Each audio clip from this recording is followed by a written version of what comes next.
Hey guys, welcome to our lesson on learning how to multiply radicals. We've got some steps that we're just going to walk through, some steps on how to multiply radicals together, and then we're going to work through some examples together and you're going to try some on your own. Okay, so when we are going to multiply radicals together, the first thing that we want to do is we want to verify that your radicals have the same index. If you remember what we said the index was, we have, let's say this is 3. Our index is this piece right here. So remember, if it's blank, it's an understood 2, okay? So sometimes there might be a 3 there or a 4 there. It just depends on what type of math problem you're doing. For Algebra 1, typically it's going to be an understood 2, so the 2 won't be written. Okay? You can't combine, you can't multiply the radicals if your index is not the same. So we got to make sure that all of them that we're dealing with are square roots or they're cube roots. So in our case, we'll have square roots. Okay? The second thing that we're going to do is we're actually going to start multiplying. So the first part that we're going to do is we're going to multiply the outsides of the radicals together. Okay? The outside pieces, we like to call these the coefficients.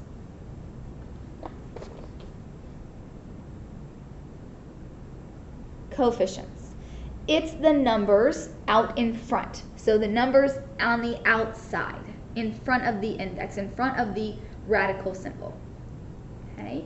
So we're just going to multiply those numbers together just like we normally multiply. Then step 3 says we're going to multiply the insides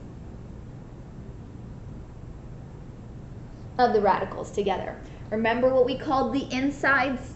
Those are called the radicands. So we're going to multiply the coefficients together. We're going to multiply the radicands together. And then the last step that we need to do is we need to make sure that we simplify the radical.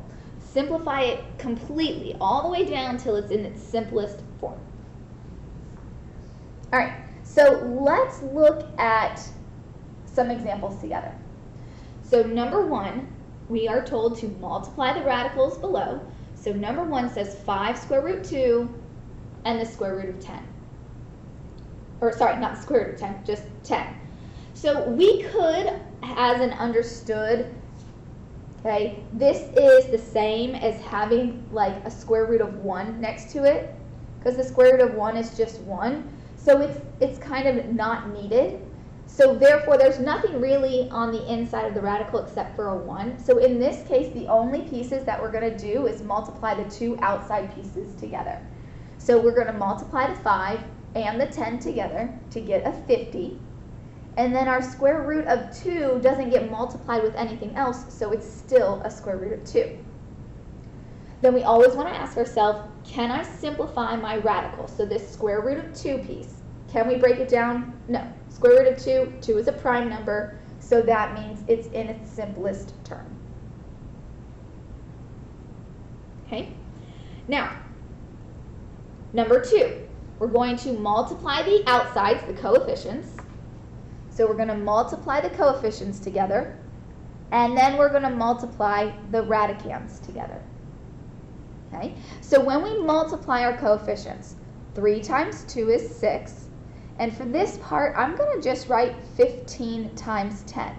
Now, 15 times 10 is not hard to multiply, but when you're not using your calculator, you don't want to work harder, you want to work smarter. So if you can look at this as 15 times 10 and then break down the 15 and break down the 10, it's going to be easier than saying, okay, 15 times 10, that's 150, then I have to break down 150. It's easier if you already got it partially broken down. So over here on the side, we're going to break down 15, so 5 times 3, and when we break down 10, it's 2 and 5. So this is really going to be 6 square root. I have a 2 times a 3 times 5 times 5. Okay, so all I did is I took these prime factors that we got from 15 and 10, and I put them underneath the radical. Now we can identify where we have a pair, so we can simplify. So the 5 is going to come outside of the radical with the 6. So the 6 times the 5. And then the 2 and the 3, they don't have a pair, so they stay underneath the radical. 2 times 3 is 6. And then just finish multiplying. So 6 times 5 is 30, square root 6. Okay? So with these numbers, we just need to take it one piece at a time. Outsides with outsides, so coefficients with coefficients. Then the insides, radicands with radicands, and then make sure you simplify all the way. Now, on number 2, again, if you multiplied the 15 and 10 together and got 150, then over on the side, you just would have broken down 150. I saved myself a step by working smarter, not harder. All right, let's look at number 3. We're going to do the exact same thing. We're going to multiply our coefficients together. So negative 4 times 2 is negative 8. Then we're going to multiply our radicands together. So I have a 2 times a 3, and then a p from the first one, and p squared, so 2 more p's. So that means I end up having 3 p's and a 2 times a 3. So we're looking for our pairs. Well, I have one pair of p, and that pair can come out front with the negative 8, so negative 8p. Then underneath the radical is going to be the 2 times 3, which is 6, and the p left over. So we get a negative 8p square root 6p. All right, I want you to take a moment. It's pretty simple. Try number 4, number 5, and number 6, and then wait there and check your answer back with mine.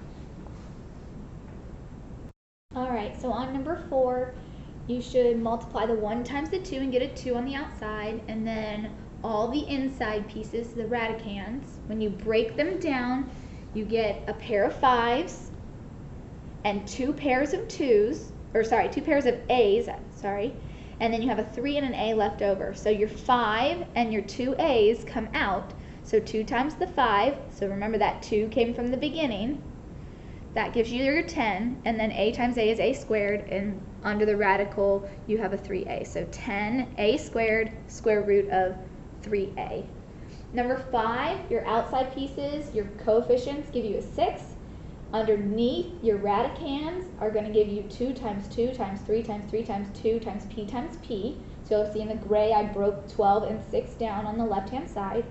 So when you multiply those together after bringing out your pairs, you're going to get 36p square root 2. And then on number 6, you get a 25 times 7 under the radical. Your negative stays on the outside because it's a negative 1 times a 1. 25 is the perfect square of 5 times 5. So you get that 5 that comes out to the front with a negative and a square root of 7. Okay? Now, the next part here, we're looking at what we call distributing, and you should know what it means to distribute. It means you're taking something and multiplying it to everything inside the parentheses. So that just means that we are going to take this square root 2 and multiply it to the first piece inside the parentheses and to the second piece inside the parentheses. So let's just write it out to see what it looks like. So the first one is going to say square root of 2 times 2 square root 2. Then we have our plus sign. And then our second piece is going to have our square root 2 times the square root 3. So this just means take the first piece and multiply them together as we have been practicing, and then the second piece. So we have a outside times outside. So my outside piece here is a 1 times 2. So that's a 2. Then my inside, a square root of 2 times 2. Well, look, that's a pair. So that pair is going to come out to the front with the other 2, which gives us a 4. All right, I'm just going to bring my plus sign down each one of those lines. Now we're going to do the other piece. So this side, outside times outside, so coefficients is still a 1. Then underneath, we have a 2 times 3. There are no pairs there, so we still have a square root of 6. So our final answer is going to be 4 plus square root 6. The square root of 6 doesn't break down into anything other than its square root of 6. Okay, it's a 2 times 3, so that is in its simplest form. Okay, let's do 8. So we're going to take a negative 2 and we're going to distribute it to both pieces. So when we write it out, we get a negative 2 times the square root of 2 plus a negative 2 times a 3. So the first one, when we multiply, this one's pretty simple. A negative 2 square root 2. There's nothing on the outside or the inside that cancel or combine there. And then a negative 2 times a 3, that's a negative 6. So those are both in their simplest form. It does not matter which piece is written first. Like, you don't need to feel like you need to flip-flop the order here. I would just leave it in the order that you get it. All right. That's where we're going to stop on this one. Pick back up in our next video to talk about rational versus irrational numbers.